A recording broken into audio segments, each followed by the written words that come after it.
Boa noite, família. Que alegria estar com vocês. Obrigado, pastor Marcelo. Para mim é uma honra poder servi-los nesses dias. Uma honra estar aqui com a minha família. Quero apresentar a vocês minha esposa. Cíntia, fica de pé, querida. Estamos casados faz agora 22 anos. Nos conhecemos aos 16 anos e temos construído uma linda história no Senhor. Somos os pais da Nicole. E a Nicole já nos abandonou aqui. Chegou nessa igreja tão envolvente e ela já está lá no Kids. Tenho certeza que super entrosada. Meu receio é ela não querer ir embora, mas tudo bem, está em casa. Quero parabenizar a igreja por esse tempo tão especial, esse tempo profético na vida de vocês. E claro, pensar em expandir numa data como essa significa não perder a visitação. Uma das coisas às quais nós devemos estar atentos nesses dias é para não perder o mover de Deus. Jesus, quando entra em Jerusalém e chora diante o grito e euforia de alguns e o silêncio de outros, ele denuncia o motivo pelo qual ele chora, justamente por uma geração não reconhecer o dia da sua visitação, e discernir as estações e entender que esse é um tempo profético para ampliar as estruturas. É sinal que Deus vai fazer infinitamente mais. Isso não é para alguns, isso é para poucos, sobretudo aqueles que de fato entendem o movimento dos céus sobre a terra. E eu tenho certeza que foram 4 dias, que muitos se envolveram, mas o ambiente está preparado para que o Senhor possa repousar sobre nós. E há uma expectativa no meu coração para tudo que Deus vai fazer. Certamente nós sairemos aqui nesses dias marcados pelo seu amor, pelo seu cuidado. Seremos constrangidos pelos milagres criativos de Jesus sobre nós. Você está pronto para isso? Não, vocês estão prontos para isso? Bem, um grande amigo que sempre ministra aqui, o pastor Djalma Toledo, me disse que eu ia encontrar uma igreja, e de fato o que ele me falou não é a metade do que eu vi. Então assim, eu quero dizer para vocês que realmente o Senhor tem levantado essa casa como uma referência. O Brasil tem ouvido falar de vocês, e a gente está aqui poder de alguma forma contribuir, para a gente também é motivo de muita honra. Eu quero compartilhar uma mensagem que está no meu coração. Então a gente tem a oportunidade nesses dias de falar pelo menos 3 vezes, né? Quem sabe o pastor não marca mais uma reunião. Brincadeira, gente. Pastor é assim, quando vê um amigo de fora, a gente sempre cria um ambiente a mais. Ontem, por exemplo, um grande amigo meu, apóstolo Cristiano, esteve ministrando na nossa igreja. Eu criei um culto depois do culto. Eu pensei que ia estar vazio, estava cheio. E aí, não satisfeito, ele tem a jornada da oração às 5 horas da manhã. Ele convidou todo mundo que estava no culto para orar com ele. Nós acabamos de construir uma casa de oração linda, toda de vidro, dentro de um contexto de árvores, né, da nossa igreja. E a galera estava lá orando. Então, quem sabe aí, pelo menos eu ministro 3 vezes, mas na mesa a gente vai desfrutando. Você está preparado? Na igreja que eu pastoreio, quando a gente abre a Bíblia, a gente grita lá. Então, eu já estou me sentindo em casa, mas quero me sentir ainda mais. Então, vou pedir vocês para abrir a Bíblia ou ligar a Bíblia, o seu aplicativo, e você vai gritar, se expressar. Eu fiquei sabendo que vocês são presbiterianos avivados. Ó, vai pegar aqui o negócio, hein? E carioca é terrível, viu, irmãos? Carioca, quando pega, alguém tem que segurar ele. Ainda mais no ambiente desse lindo de praia, eu já estou me sentindo em casa, né? Então, abra comigo sua Bíblia. Cadê o gritinho? Para ensaio foi bom. Vamos lá. Abra comigo sua Bíblia. Gênesis capítulo 37, um texto muito conhecido. Tenho certeza, muitas vezes vocês devem ter sido abençoadíssimos com essa porção das Escrituras. Mas eu quero compartilhar algo que está no meu coração. E eu espero que de alguma forma seja uma direção de Deus para a gente nessa noite. Gênesis 37, verso 1 diz assim: habitou Jacó na terra das peregrinações de seu pai, na terra de Canaã. E esta é a história de Jacó. Tendo José 17 anos, apacentava os rebanhos com seus irmãos. Sendo ainda jovem, acompanhava os filhos de Bila, os filhos de Zilpa, mulheres de seu pai, e trazia mais notícias deles a seu pai. Ora, Israel amava mais a José que a todos os seus filhos, porque era filho da sua velhice. E fez-lhe uma túnica talar de mangas compridas. Vendo, pois, seus irmãos que o pai o amava mais que a todos os outros filhos, odiaram e já não lhe podiam falar pacificamente. Teve José um sonho, relatou aos seus irmãos, por isso o odiaram ainda mais. Depois lhes disse: rogo-vos, ouvi este sonho que tive. Atávamos feixes no campo, e eis que o meu feixe se levantou e ficou em pé. O vosso feixe o rodeavam e se inclinavam perante o meu. Então lhe disseram os seus irmãos: reinarás com efeito sobre nós, e sobre nós dominarás realmente. E com isso tanto mais o odiavam, por causa dos seus sonhos e de suas palavras. Teve ainda outro sonho e referiu aos seus irmãos, dizendo: sonhei também que o sol, a lua e 11 estrelas se inclinavam perante a mim. Contando ao seu pai e a seus irmãos, repreendeu o pai e lhe disse: que sonho é esse que tivesse? Acaso viremos eu e a tua mãe e os teus irmãos inclinar-nos perante a ti em terra? Os seus irmãos lhe tinham ciúmes. O pai, no entanto, considerava o caso consigo mesmo. Uau! Queridos, eu quero compartilhar, a partir desse texto tão inspirador, algumas verdades que nos levarão, o que eu quero chamar aqui, mente de governador, coração de filho. É o tema da nossa mensagem. José é alguém que ainda na sua juventude vai experimentar uma graça, uma porção de paternidade sobre a sua vida. O texto deixa tão claro o amor do seu pai por ele e a forma intencional que o seu pai constrói todo o seu desenvolvimento de vida. É claro que José é filho da velhice, mas ele também é filho de um clamor de uma igreja que precisa gerar. A sua mãe, vivendo a dor da esterilidade, ela entra em um lugar em que ela se expõe, e nesse processo de exposição representativo de uma igreja, ela entende que o fato de não ter filhos, isso é um grande desafio. Ou seja, ela sabe a importância de crescer, de expandir, de avançar, de gerar. Então ela diz: dai-me filhos, senão eu morrerei. Toda igreja que não cresce morre. Toda família que não frutifica se perde no seu propósito. E ela entende perfeitamente a necessidade de crescer, de avançar dentro da sua vida, dentro do seu propósito. E ela expressa através do seu clamor o seu desejo. E a Bíblia então diz que o Senhor traz de forma sobrenatural a vida de José como filho da velhice de Jacó e o primeiro filho de Raquel. A palavra José, Joseph, significa Deus adiciona. Existem clamores que Deus responde e adiciona sobre nós, o que está ligado diretamente ao nosso propósito. Mas a Bíblia diz no texto que nós lemos que a história não é de José, a história é de Jacó. Porque para que todo sonho se estabeleça, nós precisamos de um ambiente onde os nossos sonhos possam ser gerados. Entender que a história é de Jacó é entender que muitas vezes pessoas vão realizar sonhos e cumprir propósitos na nossa própria história. Jacó é uma figura de paternidade. É uma casa que valida os filhos. É uma casa que não só valida, mas impulsiona os filhos e que prepara os filhos para o seu propósito de vida. Por isso então Jacó, ele entrega a seu filho José uma túnica colorida que vai além de uma indumentária, de uma vestimenta, de uma roupa, o estilo dos dias. Aquilo é uma representação clara do propósito. Aquilo é uma representação clara do destino que José vai viver.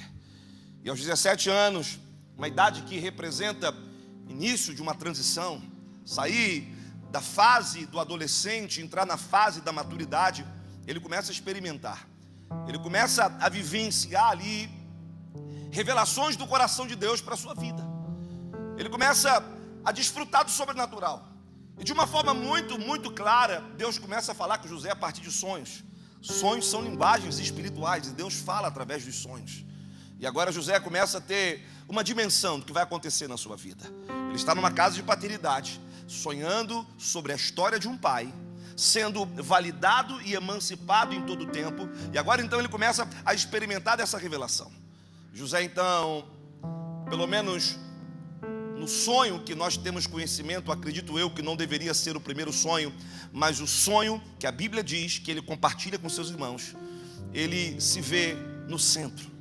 Agora os demais feixes estão ali em sua volta e se inclinam perante a ele. Uma visão de influência, uma visão de reino, não uma visão de superioridade. Alguém que Deus coloca para servir. Alguém que Deus coloca numa visão colaborativa de ser parte de tudo que Ele quer fazer nas nações. A visão de Deus sempre será progressiva. Caminhamos em parte, conhecemos em parte, o Senhor vai se revelando a nós. E José, ele entende que precisa compartilhar o seu sonho com seus irmãos, e ao compartilhar o sonho com seus irmãos, ele é constrangido pela forma em que os seus irmãos não sabem lidar com o seu sonho. Essa é uma verdade que todos nós vamos enfrentar em qualquer momento da nossa vida. Nem todo mundo vai ter discernimento sobre aquilo que nós estamos sonhando, ou sobre aquilo que Deus está propondo ao nosso coração. Os nossos sonhos não serão compreendidos por todo mundo. Se os nossos sonhos não serão compreendidos por todo mundo, nós precisamos ter clareza do que Deus tem ministrado no nosso coração. Porque deixar de sonhar, deixar de viver a realidade de Deus para nós, isso não é uma opção. É preciso vencer nesse momento que eu chamo de autossabotagem. Uma tentativa simplesmente de querer anular aquilo que Deus tem para a gente. O senso de identidade e propósito precisa estar muito alinhado nesse momento em que nós vamos enfrentar resistências para aquilo que Deus está propondo. Não se trata de um sonho pessoal. Quando a nossa vida está alinhada ao coração de Deus, nós recebemos de Deus as impressões do nosso futuro. E por recebermos as impressões de Deus para o nosso futuro, nós precisamos ter um senso de identidade e propósito muito definido. Porque se você realmente não sabe quem você é, você vai ter dificuldade para saber para onde Deus está te conduzindo. E na verdade agora José vai entrar numa outra fase da vida. Ele não é apenas um adolescente servindo a casa do seu pai, recebendo amor, validação. Ele começa a tocar a sua vida e agitar as águas do seu coração para apontar um caminho. Seus irmãos não entenderam a linguagem. Seus irmãos tiveram dificuldade de compreender a revelação de Deus. O que José faz? José não se intimida. Nós não podemos nos intimidar quando alguém não entende e não compreende aquilo que Deus está falando no nosso coração. Nós não podemos viver a autossabotagem quando o que Deus tem para nós não cabe no coração de alguém. Sempre haverá um caminho. E esse caminho será um caminho em que Deus vai processar a nossa vida para que nós possamos estar prontos. Porque a verdade é, Deus não vai te dar só um sonho. Ele vai te capacitar para você administrar todo o seu propósito de vida. Aquele que começou a fiel, ele é o alfa e o ômega, o princípio e o fim. Quando ele começa, ele não apenas traz a ideia do princípio, mas tudo que Deus começa, ele termina. Por isso ele anuncia o fim ainda no começo. E o que Deus estava mostrando para José agora era uma dimensão. Olha onde eu vou te colocar. Começa uma nova temporada na tua vida, José. Alguém te olha apenas como um menino dentro dessa casa que serve ao pai, mas eu te vejo como um governador. Ali Deus começa então a trazer sobre José uma experiência profunda de identidade e propósito. O que José faz? Ele não se intimida. Diga comigo, ele não se intimida. Pode ser melhor, diga, ele não se intimida. E ele continua sonhando, porque a revelação de Deus, ela amplia a medida da sua disposição. Eu vou repetir para você entender. A revelação de Deus se amplia à medida da sua disposição. Se você está pronto nesses dias para estar onde Deus vai te levar, eu quero te encorajar nessa noite a se preparar, porque você não tem ideia do que Deus pode fazer na tua vida. Não é uma questão de palavra de encorajamento, é a convicção que nesses dias Deus vai projetar verdades sobre você. Ei, Deus não está brincando com você. Essa noite não é uma celebração de homens. Essa noite não se trata apenas de receber um amigo e conhecer uma bela igreja, corações lindos. Essa noite é uma noite, assim como esses dias, de definições dos próximos passos. Eu queria que você falasse para alguém: Deus está definindo os seus próximos passos. E definir os próximos passos passa por esse lugar de convicção, de identidade e propósito, em que nós sabemos claramente aonde Deus quer levar a gente. Sabe o que significa Deus vai tirar qualquer tipo de dúvida que exista dentro de você, para que não apenas você continue sonhando, mas para que você se prepare para estar aonde Deus vai te posicionar. Ele é o mesmo Deus ontem, hoje, eternamente. O caráter de Deus é imutável, Ele não muda. Ei! Você vai ter a mente de governador, mas você nunca vai perder a essência de filho. E é esse menino que cresce e sonha, que vai sonhar mais uma vez. Diga para alguém: você está preparado para sonhar mais uma vez? Não, pode ser melhor. Desculpa a mídia, vem comigo. Você está preparado para sonhar mais uma vez? Ou você está sendo limitado por um espírito de intimidação, que tem como narrativa bloquear a sua capacidade de continuar avançando para o centro do teu propósito? Só quero dizer algo para você. Desculpa, de vez em quando ele vem, e eu sinto que ele está nessa casa. Eu sinto que serão dias de milagres criativos, serão dias de poder, serão dias que a visitação do céu virá sobre nós. Será fire on face, será, a manifestação da glória de Deus sobre nós. Ei, Deus não está brincando com você. Aquilo que Deus está construindo na tua vida não é provisório, é definitivo. E por se tratar de coisas definitivas, você não pode parar de sonhar porque alguém não acreditou no que Deus falou com você. A visão de Deus é intransferível. Deus não estava falando com os irmãos de José, Deus estava falando com José. Deus nunca vai falar com quem não acredita em você. Deus sempre vai falar com você. Se você acredita para onde Deus está te levando, não, você tem que vir comigo. Eu sou carioca gosta de movimento. Ei, tem uma palavra que eu amo, que é o moment. Saber entrar na onda na hora certa. E a gente não vai perder o que Deus tem para fazer nesses dias. Sabe por quê? Porque eu estou diante de uma geração que talvez existem questões que são tanto espirituais como práticas, que querem trazer resistência para que você pare de sonhar. O que José faz? Não está entendendo o sonho que Deus tem para mim? Deus, eu estou aberto. Continua falando. José tem outro sonho. Agora o sonho parece que está mais claro ainda. Porque quando você não se intimida no seu propósito, Deus vai clareando a sua trajetória. A revelação vai se ampliando. José fala: tive outro sonho. Que sonho, cara? O sol e a lua estão dentro do pacote. Porque a nossa influência no reino de Deus não vai se limitar a pessoas e a geografia, e nem níveis de autoridade. Há uma igreja que Deus está levantando em que as águas vão sair do tornozelo, queridos.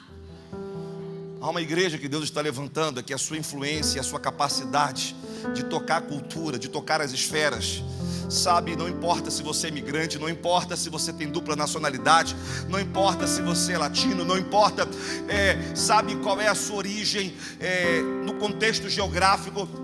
O que importa é o que Deus tem projetado para você desde a eternidade. Não foi Jacó e Raquel que gerou José, foi o próprio Deus que colocou, porque o nome de José significa Deus adiciona. E tudo aquilo que Deus adiciona, ninguém pode subtrair. Tudo aquilo que Deus faz, ninguém pode mexer.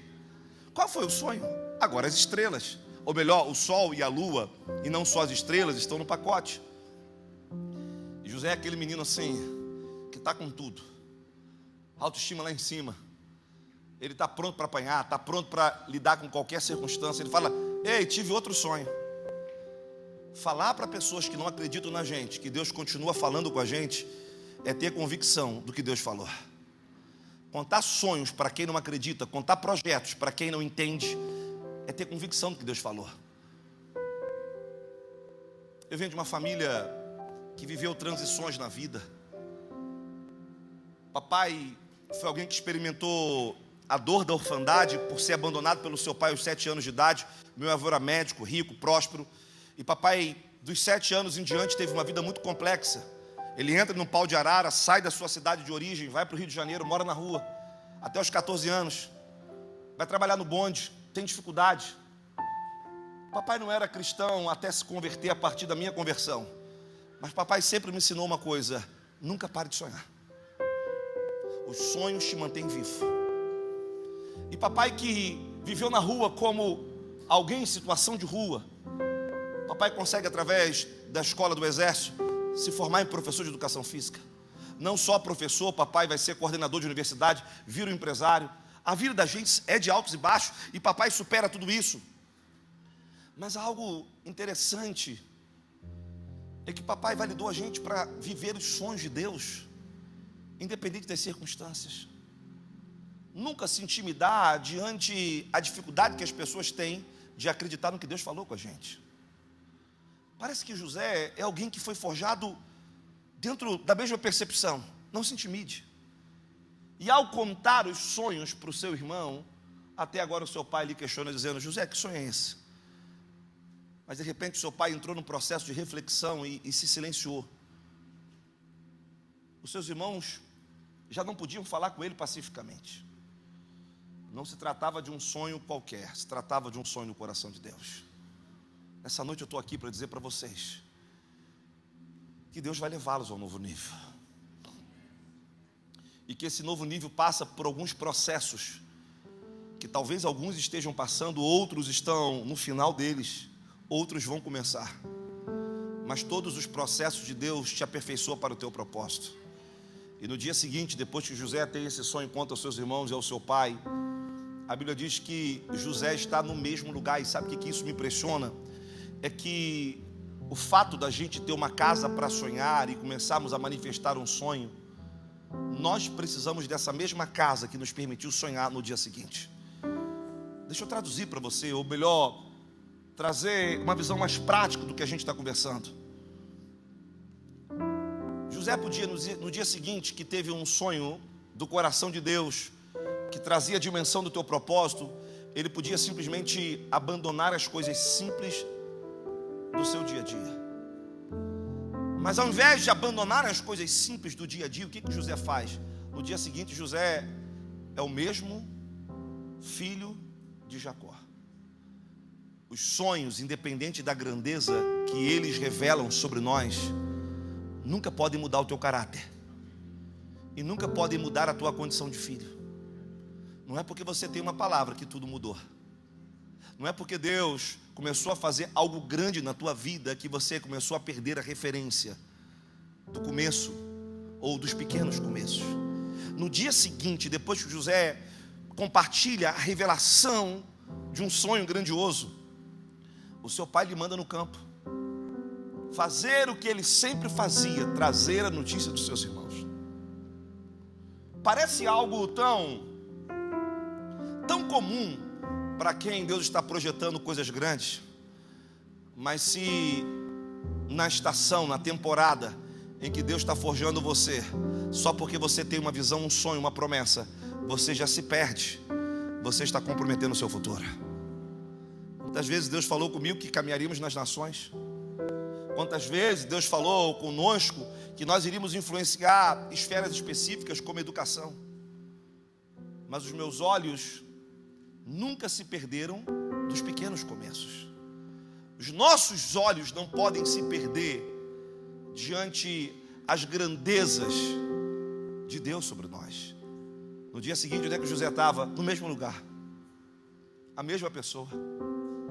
Ele carregava um sonho enorme, gigantesco, mas o coração dele continuava simples, porque existe um poder na simplicidade. E esse José simples, no dia seguinte, quando a Bíblia diz que ele vai tomar notícia dos seus irmãos, e os seus irmãos agora, ao olharem para ele vindo no caminho, no sentido de expor, no sentido irônico de denunciar José, eles começam a gritar: lá vem quem? Lá vem o sonhador. Não numa afirmação da sua capacidade, mas como alguém que quer dissolver do teu coração algumas ideias, como alguém que quer desconstruir algumas verdades de Deus, algumas promessas. Me lembro um dia que reuni a igreja que pastoreava, uma igreja simples na favela. Eu disse: Deus me deu uma palavra para mim, para a pastora. Nós tínhamos 23 anos, 22 para 23 anos. Tínhamos acabado de ouvir uma palavra que nos inspirou. Estávamos buscando uma direção de Deus. E eu disse para eles: nós vamos construir uma escola. Aí, entre os sorrisos, a gente percebia o tom irônico. Como assim? Se a gente não tem nenhuma igreja construída, como teremos uma escola? Eu disse: Deus me deu um sonho, uma palavra, nós vamos tocar a cidade. E eu lembro que naquele dia alguém levantou as mãos e disse: pastor, você sabe que eu sou nutricionista, mas eu quero que o senhor saiba que você não pode contar comigo, que eu não vou te ajudar. A outra: eu também não acredito, as coisas não são assim, eu tenho experiência, eu sou pedagoga. Naquele dia, minha jovem esposa me toma pelas mãos e vamos embora. E a gente pega uma cantina de uma igreja que era de tijolo, não tinha porta. Convenço um jovem chamado André, que foi uma das primeiras vidas que ganhamos daquela comunidade, que era um ex-traficante, dizendo: André, você está comigo no projeto? Eu disse: para onde eu irei? Eu disse: você tem perfil, André, de ser o inspetor do colégio. Pelo menos assim ninguém vai arrumar problema, porque todo mundo conhece seu passado. Ele: conta comigo. E era André Batatinha, ele, sabe, bonitinho, e ele todo parrudinho, ele: conta comigo. A secretária da igreja sempre obrigada a jogar nas 5, não tem jeito. E aí a secretária da igreja veio junto. Botamos uma faixa: cuidamos de criança, das 7 às 18 horas. Sabe quem chegou lá? Os filhos dos traficantes. Sabe quem chegou lá? As mães que não tinham com quem deixar os seus filhos para trabalhar. E ali com 16 crianças, uma professora que não era professora, um diretor que não era diretor, um inspetor que não era inspetor, e uma assistente que não era assistente. Aquelas crianças vítimas da sociedade, vivendo à margem da realidade, sem ter o que comer. Chegavam segunda-feira, a gente ouvia relatos que eles passaram o final de semana inteiro sem comer. A gente acreditando num sonho. As crianças foram crescendo. 16, 40, não tinha recursos. Um dia, um rapaz que trabalhava no órgão público chamado SUCAM, de uma outra religião, ele disse: eu vejo o trabalho que o senhor faz aqui, é tão lindo. Será que eu posso pedir lá na minha religião para ajudar vocês? Eu disse: meu filho, quando Deus manda, todo mundo tem que obedecer. E no dia seguinte, a mãe de santo dele trouxe carros e carros e carros e carros. E não só trouxe carros e carros de comida para aquelas crianças, mas como um dos diretores da Globo, naquela época, através deles, começou a dizimar para esse projeto. De 16, 40, de 40 a 80, de 80 a 120, 200 crianças, recursos chegando, uma escola construída. Hoje minha filha contava para a gente: papai, eu encontrei uma pessoa na igreja que estudou na sua primeira escolinha. E ela contou para a gente isso no carro, e aquilo mexe com a gente, por quê? Porque lá atrás ninguém acreditou no sonho. Uma escola que influenciou a cidade, uma escola que virou modelo para o serviço público. Supervisores escolares iam para lá para entender crianças que viviam à margem da sociedade, hoje formadas. E aquele sonho que era um pequeno sonho há muitos anos atrás, hoje tem dado lugar a um sonho que tem influenciado a educação no Brasil. Nós temos uma escola bilíngue no Brasil hoje, cristã, que recebeu o prêmio de melhor escola da cidade e que tem influenciado centenas de pastores a entrar na esfera da educação.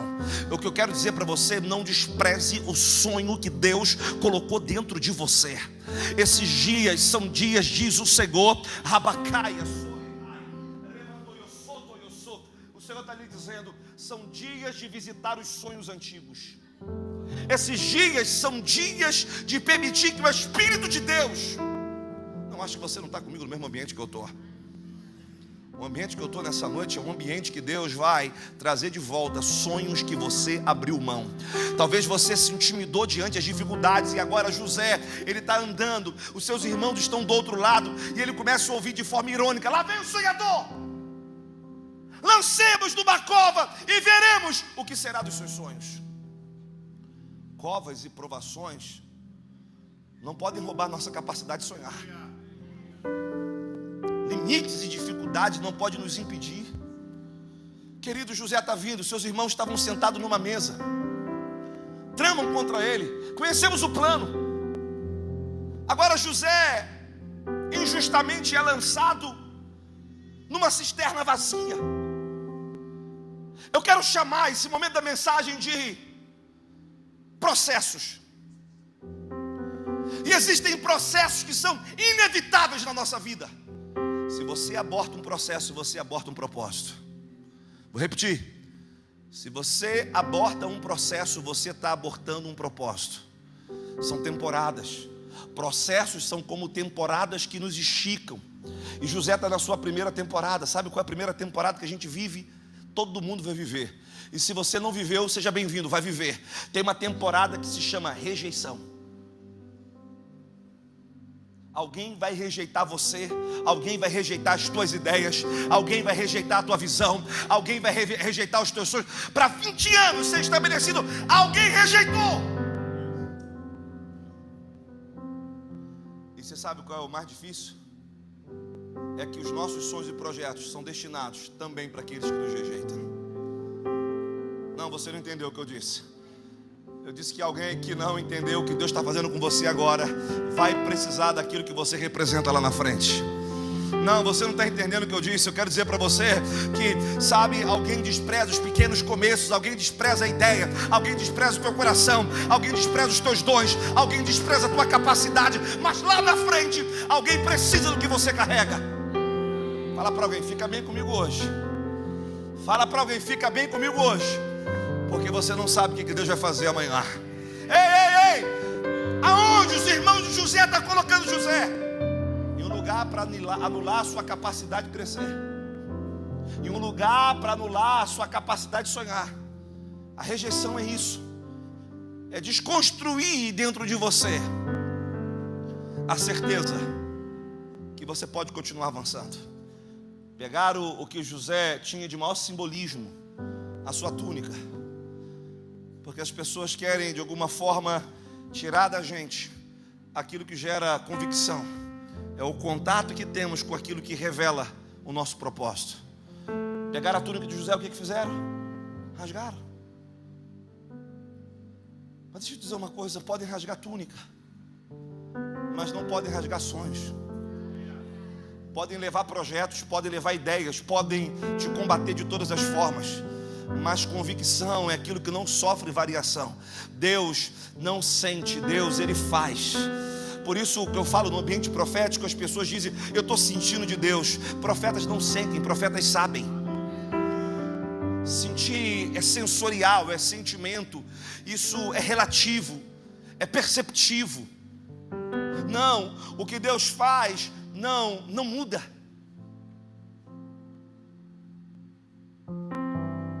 A Bíblia diz sobre o caráter imutável de Deus. Ele não é homem para mentir, nem filho do homem para se arrepender. Deus não está brincando com as suas visitações sobre nós, pastor. Deus não está nos levando a um lugar de expectativas humanas, mas de certezas divinas. Os céus estão abertos sobre nós. Gamaliel deu esse conselho quando a religiosidade quis duvidar do movimento apostólico da igreja primitiva. Ele disse, gente, não vamos mexer com esse povo. O conselho que eu tenho, se é de Deus, deixa. Mamãe tem provérbios, mamãe é uma senhora intercessora, e quando chega alguém na igreja, a gente fala, mamãe, chegou alguém na igreja muito querida, ela fala assim, o tempo dirá. O provérbio da tia Marcinha é, o tempo dirá. Porque o tempo revela as certezas divinas sobre nós. José está sendo colocado aonde? Numa cisterna. Diga, você está nessa temporada. Diga para alguém, você está nessa temporada. É uma temporada de rejeição. Rejeitar ideias, rejeitar você, rejeitar a família, rejeitar o nosso coração. Ok. O que os irmãos falaram? Vamos arrancar a capa, jogamos na cisterna, vamos falar para papai que uma besta fera o pegou, maledicência, e veremos o que será dos seus sonhos. Ei, deixa eu te falar uma coisa. Os sonhos de Deus são a prova de cisternas e processos. Toda temporada de Deus tem um propósito muito claro na tua vida e você tem que chegar a isso. Você está comigo aqui, sim ou não? Eu posso pregar nessa noite? Você está muito normal para quem vai entrar no sobrenatural nessa noite. Ei, primeira temporada é rejeição, mas na rejeição Deus te desafia a ser convicto sobre o que Ele falou. É agora que Deus vai provar se você quer ou se você não quer. Quando aquele povo falou assim: isso não é uma creche, pastor, isso não é nem uma cantina, que dirá uma creche. As pessoas passavam rindo, porque não tinha janela, não tinha embolso, não tinha porta, mas tinha uma visão de Deus. Tinha uma visão de Deus. Hoje, para a glória de Deus, uma das nossas estruturas educacionais são 3.900 metros quadrados. Só o terreno foi um investimento de 4 milhões de reais. Não é sobre dinheiro que nós estamos falando aqui, é sobre o sonho da favela. É sobre lá atrás, quando Deus falou comigo: eu tenho um sonho sobre você, você vai influenciar a educação. Eu ficava assim: como? Se na minha adolescência nem bom aluno eu fui. Aonde abundou o pecado, superabundou a graça de Deus. Deixa eu te dizer uma coisa, eu me converti num colégio cristão. Amanhã, como que é jovem, eu conto algumas coisinhas, hoje não. Eu vou ficar no meu time, eu quero orar por vocês ainda. E foi lá nesse colégio que eu fui obrigado pelo meu pai, que não era cristão, porque ele entendeu que um colégio cristão poderia dar jeito num jovem. Foi lá que eu me converti e conheci a minha esposa. Deixa eu te falar uma coisa: os sonhos de Deus têm a ver com a tua história, porque a tua história tem a ver com a história de Deus. Eu sinto que Deus está entregando sonhos aqui hoje. 20 anos é uma temporada para voltar a sonhar. Uau! Sabe o que o Senhor falou para mim sobre essa casa? Que vocês vão entrar ainda na melhor estação. Os últimos dias serão mais poderosos. Eu ouvi o Senhor dizendo, não é em vão que você está compartilhando no teu coração, porque hoje eu vou visitar sonhos do coração dessa casa. Diga para alguém: se comporte, você está numa casa que gera sonhadores. Não, fala para alguém: se comporte, você está numa casa que gera sonhadores. Irmão, entrou nesse ambiente, você vai sonhar. Entrou nesse ambiente, você vai viver as manifestações de Deus. Qual é a temporada? Diga rejeição. Eu não ouvi, diga rejeição. Pode ser melhor, diga rejeição. Bem-vindo ao clube. Rejeitaram Jesus, rejeitaram Davi. Todo mundo que Deus escolhe tem que viver rejeição. Ok. José está na cisterna, não tem água, não tem como sair, e os irmãos estão do lado de fora numa mesa comendo. Tem gente que é assim, faz toda a maldade e tem um coração frio. Só que José teve uma oportunidade, porque a rejeição muitas vezes te leva para um lugar de isolamento. Sim ou não? Sim ou não? Sim ou não, gente? Sim. Marido rejeitado, ele fica cabisbaixo, tadinho, doido para dar namorada, só Jesus. Ele tem duas coisas para fazer: ou ele vai ter convicção da hombridade dele, masculina, e vai ficar santo, ou ele vai entrar no lugar de opressão. José, ele tinha duas opções: ou ele ia morrer na cisterna de depressão, ou ele ia pensar em tudo que Deus falou. Vou te ensinar um segredo: quando você está sendo rejeitado, é o melhor momento de você lembrar do que Deus falou com você. Fala para alguém assim: você não é Vasco da Gama não, mas respeita a sua história. Só quem está na internet sabe, e quem é vascaíno sabe do que eu estou falando. Se você não sabe, depois você procura saber. Procura um vascaíno: o que é isso? Respeita a minha história. Respeita a sua história. O mais interessante que não foi Deus falando com alguém para alguém. Deus falou direto. Na minha cabeça, não está na Bíblia, na minha cabeça bem pentecostal, de um batista estragado. José devia estar na cisterna assim: Deus, você falou comigo, eu não sei o que você vai fazer, mas você vai fazer. Deus, eu não sei quanto tempo vou ficar aqui, mas eu sei que é provisório. Deus, você me deu um sonho, me deu outro sonho, eu falei para todo mundo, então eu estou preparado para esse processo da minha vida. Todo mundo batendo o pé assim comigo, vamos lá. Mais alto, mais alto. De repente, mais alto, mais alto. Mais alto. Ó, gostei. José está lá, vai batendo, vai batendo. Ele começa a ouvir esse barulho. Pode parar. Ele começa a ouvir barulho, porque todo mover do Espírito tem barulho. Mas não é só barulho, tem proposta. O vento impetuoso, o vale de ossos secos, osso com osso, tudo tudo que Deus faz tem um prenúncio. E barulho aqui não é um barulho apenas sonoro, é um barulho de sentido. Porque enquanto José estava na cisterna, lançado pelos seus irmãos, não eram 11 ainda, Benjamim não era nascido, a Bíblia diz que está vindo uma caravana de ismaelitas. Vindo da onde? De Gileade. Eu te pergunto, você que é rápido na matemática, o que é maior? 10 irmãos que não acreditam em você ou uma caravana?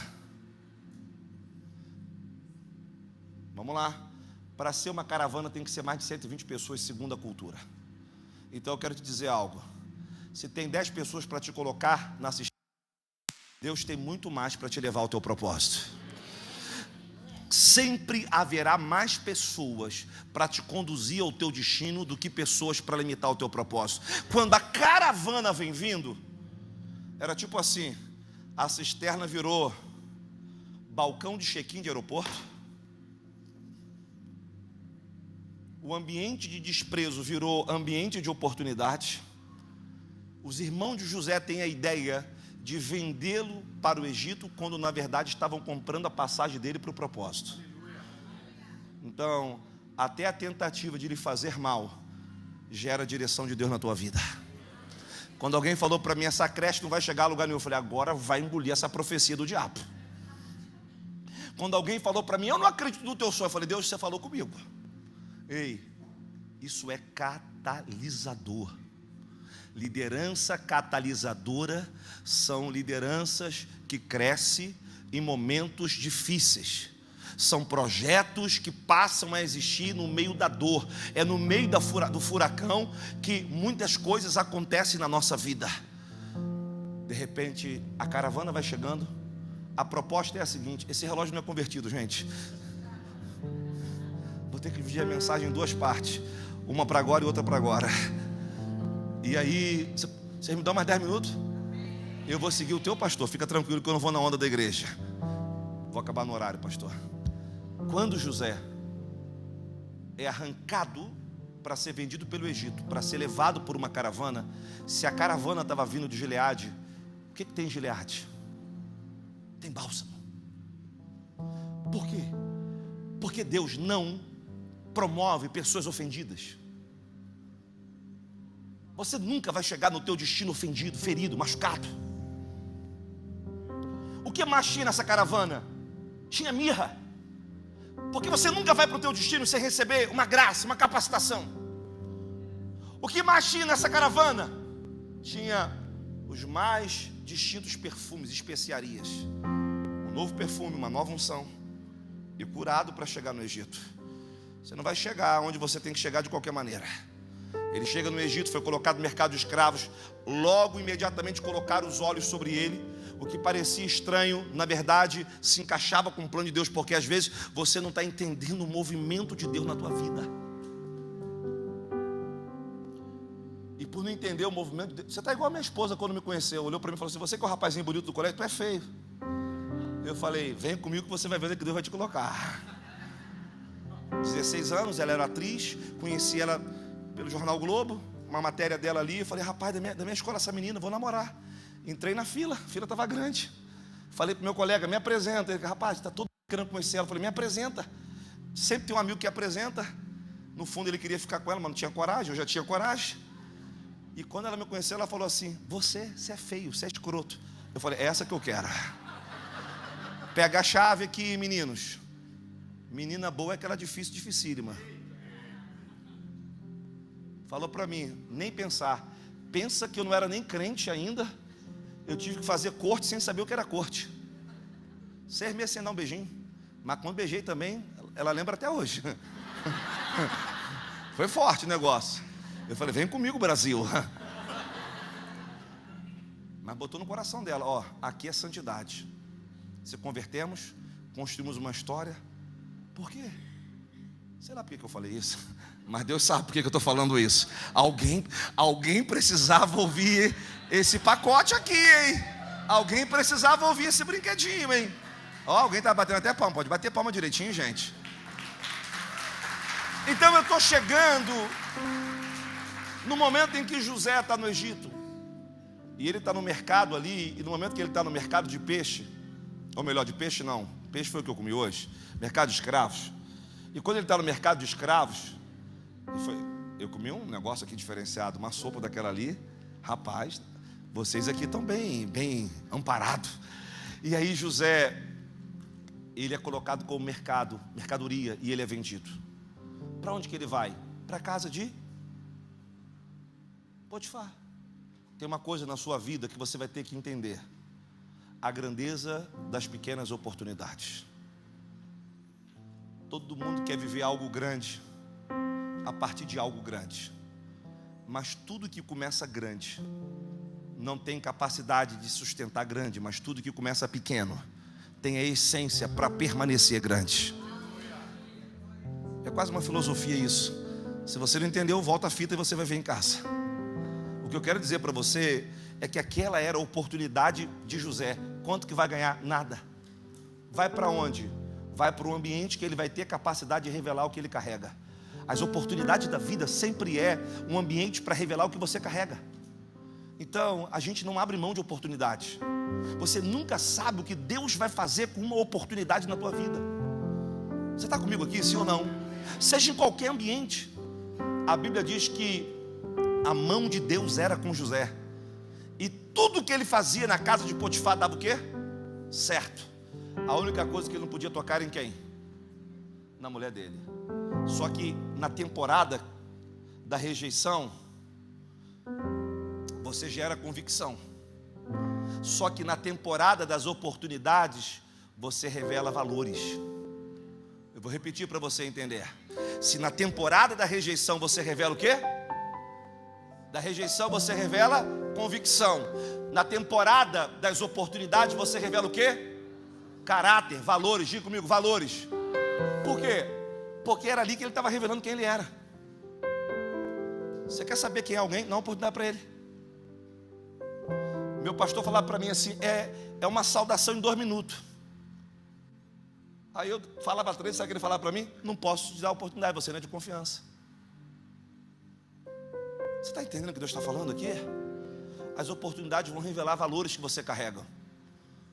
Estava tudo dando certo na casa de Potifar. De repente, quem que apareceu lá? A Potifera.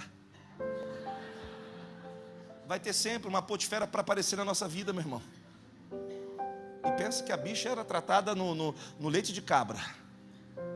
Na época não tinha botox, não tinha negócio da boca, não tinha cílios, mas tinha cabra, tinha leite, tinha tudo lá. A mulher deve ter chegado, toda bonitona assim.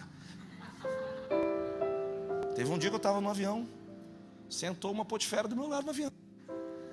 Por isso, quando comprar passagem, homem de Deus, vai no corredor, não vai espremedir no canto, não. E eu estou no voo da Azul, indo para o Mato Grosso do Sul. Quem senta do meu lado? A bendita Potifera. Era bonita. E ela ficou olhando para minha cara. Minha mulher está me olhando, gente, estou com medo. E era bonita a Potifera. E eu acho que não sei de que tribo ela era, que ela resolveu cruzar as pernas e olhar para minha cara assim. E eu falei, Deus, o que eu faço? Deus falou, ora em línguas estranhas. E eu comecei no meio do voo. Chacanto yatori canta larabachúria. Ela falou, senhor, está tudo bem com o senhor? Racato yacharabarababás. Ei, quando você não tem como fugir, passe de maluco. Mas não negocie os seus valores, senão você vai negociar o teu destino. Eclesiastes 10:1 diz que uma mosca, diga comigo, uma mosca compromete todo o perfume. Pequenas concessões vão destruir grandes projetos. Deus não vai negociar valores com essa casa. Para onde Deus está levando vocês, Deus não negocia valores. Para aquilo que Deus vai entregar, Deus não vai quebrar princípio. Ei, o que José fez quando a Potifera apareceu? Aqui, foge, minha filha. O rapaz começou a te agarrar, foge. Foge. O que rolou? José fugiu.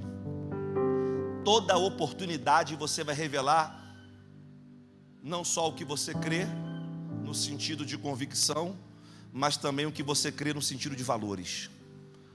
Mesmo que isso te leve para lugares piores. Porque da cisterna ele foi parar no mercado de escravos. No mercado de escravos ele foi parar na casa de Potifar. Só que agora na casa de Potifar ele foi parar onde? E o pior, ele teve que deixar mais uma vez a sua túnica.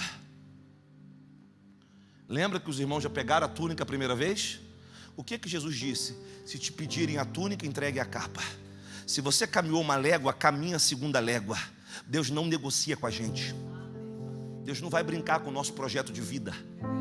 Se você não está pronto para perder tudo, você não está pronto para ganhar tudo. Se você não está pronto para entregar tudo, deixa eu te falar uma coisa. Um dia me falaram, ministério é o quê? Ministério é o que Paulo disse: não tenho a minha vida por preciosa, contanto que eu cumpro o ministério que eu recebi do Senhor. Deixa eu te falar uma coisa, e ministério não é só para quem está na plataforma. Ministério é para quem entendeu o propósito de vida. E todo mundo que entendeu o propósito de vida, o teu propósito de vida vai te custar tudo. Tudo. Vai ter momentos difíceis na tua vida. O louvor pode vir para cá, para me acelerar. Ah, Jesus, eu estou sentindo que esses dias vai ser definição. Sabe qual é a palavra profética que veio no meu coração, filha? Deus vai definir os próximos passos da tua vida.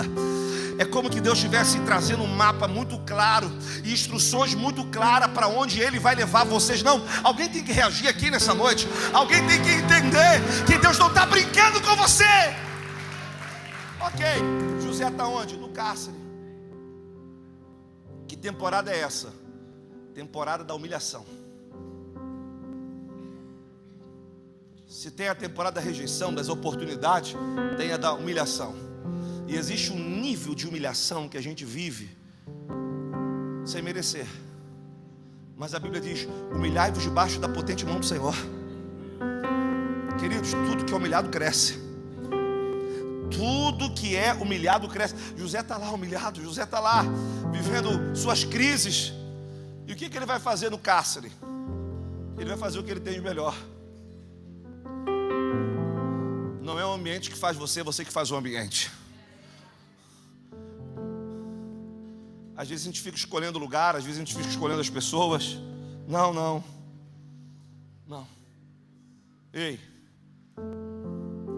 era um sábado à noite, nós passamos nessa favela do Rio de Janeiro. Eu era pastor auxiliar na zona sul do Rio de Janeiro, jovem, 21 anos de idade, 22 já. E nós olhamos aquela favela, era um sábado à noite. A gente se apaixonou por aquele lugar. Nós pedimos a denominação para nos mandar para dentro de uma favela. Só que eu não olhava a favela, eu enxergava a gente. Nós saímos daquela comunidade, deixamos um hospital, uma clínica de família construída, que atendia 8.000 pessoas, com todas as especialidades, exames.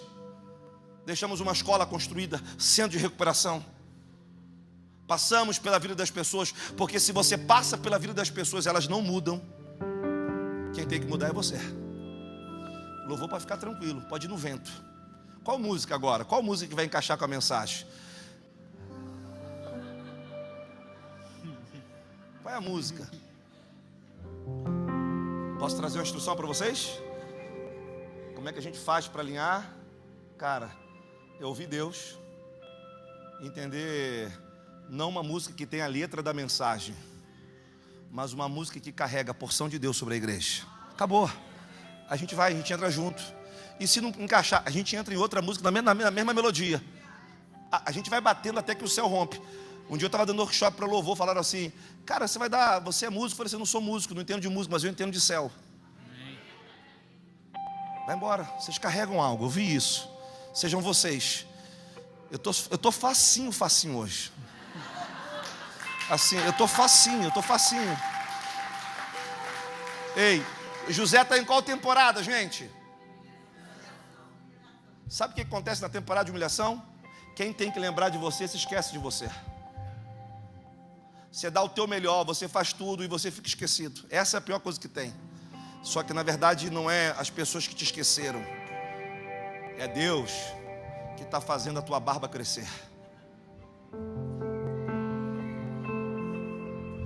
Sabe o que acontece? A barba crescer significa maturidade. Enquanto a gente é humilhado, a gente cresce, a gente amadurece. Alguém está comigo? Diga amém. Alguém está comigo? Diga amém. Fala para alguém: a tua barba está crescendo. Só que no meio, irmãs, fica tranquila, é o cabelo de vocês que estão crescendo. É a maturidade. José está ali. Ei, você está comigo aqui, sim ou não? José está ali. Os anos estão se passando e talvez ele possa se questionar: o que vai ser dos meus sonhos? Só que no meio da humilhação, ele está fazendo o que ele sabe fazer.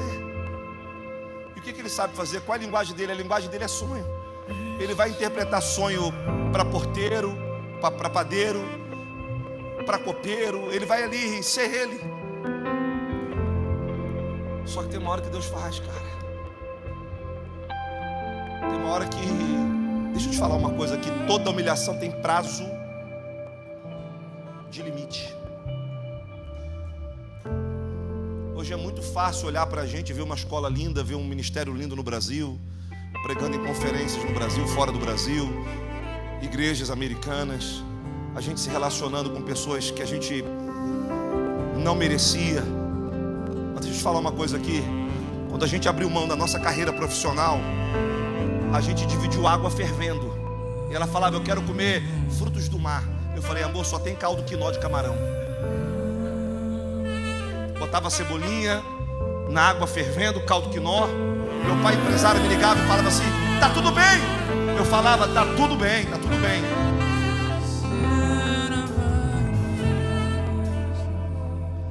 Meu irmão me ligava, e aí, meu irmão, tu precisa de alguma coisa? Eu falei, não. Eu nunca contei as minhas guerras para ninguém, era eu e ela. A gente chegava em casa, ligava a luz só de teimoso, porque estava cortada. A gente abriu mão de empresa, de, carreira, porque tinha uma palavra de Deus. Meu pai não permitia, as pessoas não acreditavam. Só que os processos são inevitáveis na sua vida. Para onde Deus quer levar você, Ele vai te esticar.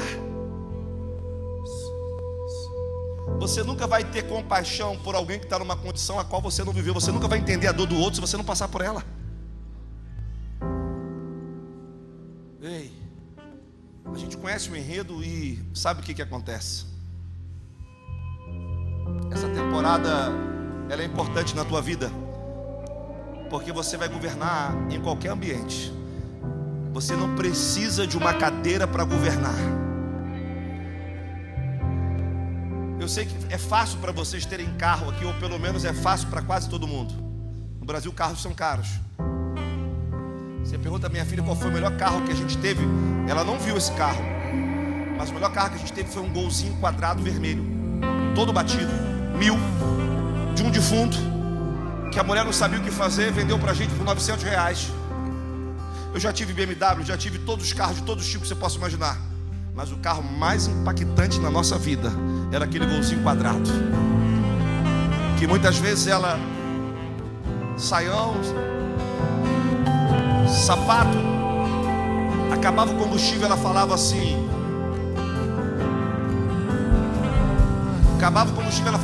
vamos, deixa que eu empurro o carro. Deixa eu te falar uma coisa.